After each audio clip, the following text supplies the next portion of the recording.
Hi, I'm Ashy, and this is Crafty with Ashy. Today, I am just showing you a time-lapse process of painting some loose figures, and this is a painting from a scene in The Chosen, which is a fantastic show, by the way. Everybody should go watch it.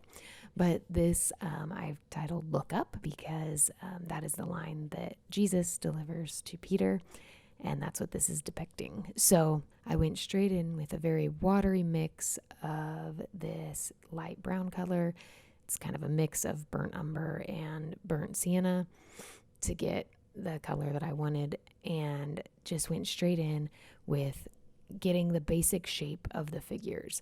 And then I did deepen up some areas a little bit just to get some distinctions between the different parts of the body and the hair. And then same thing with the second figure here, which is Peter, just going in with this basic wash and defining the basic overall shape of his body. And I found that this has been very successful for me to get loose figures, just going in and picking a spot to start and looking at the reference photo and trying to work on making sure the basic outline of the shape is right. And if you just kind of do the outline and then fill in the rest later, the proportions seem to kind of work themselves out. So as I continue building up layers here, I just add deeper and deeper colors and further define now the different parts of the clothing and the body parts. And so this obviously is extremely sped up. This whole painting took me about an hour and a half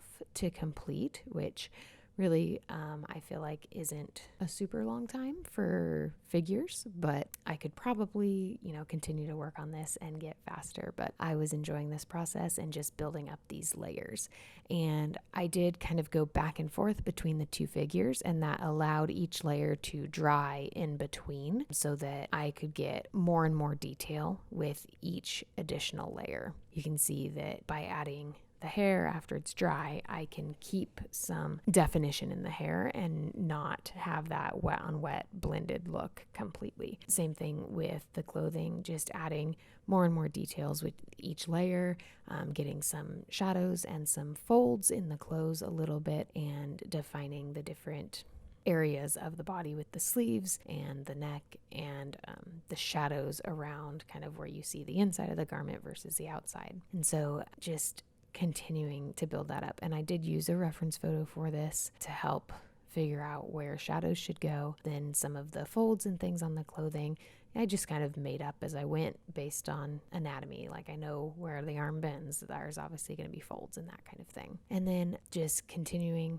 again to build up depth and shadows and define some features a little bit more. So you can see I'm adding shadows now to the skin, and that really makes the shape of the body parts, so the shape of the nose and the shape of the hands and arms, really pop and look much more three-dimensional. So adding shadows is always important to create depth in any painting, whether it's a landscape or a portrait or a still life. So just remember that adding shadows can be very powerful.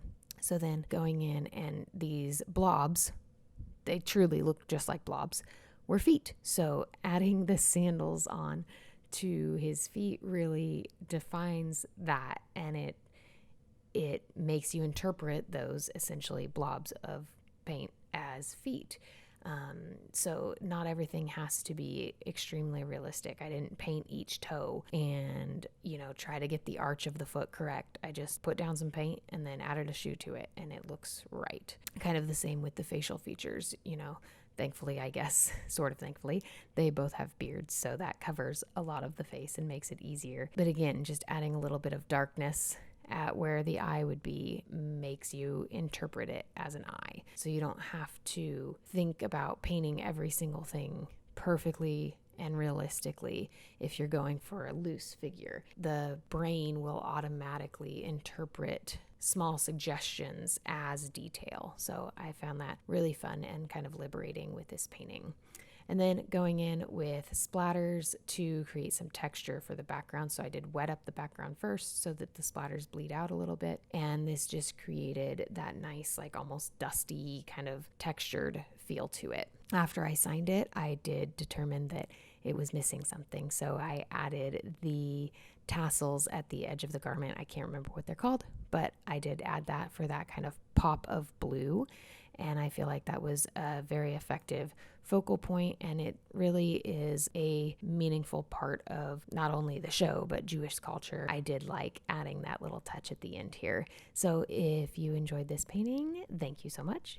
I'd appreciate it if you gave it a like, and check out my channel for even more content. Have an awesome day.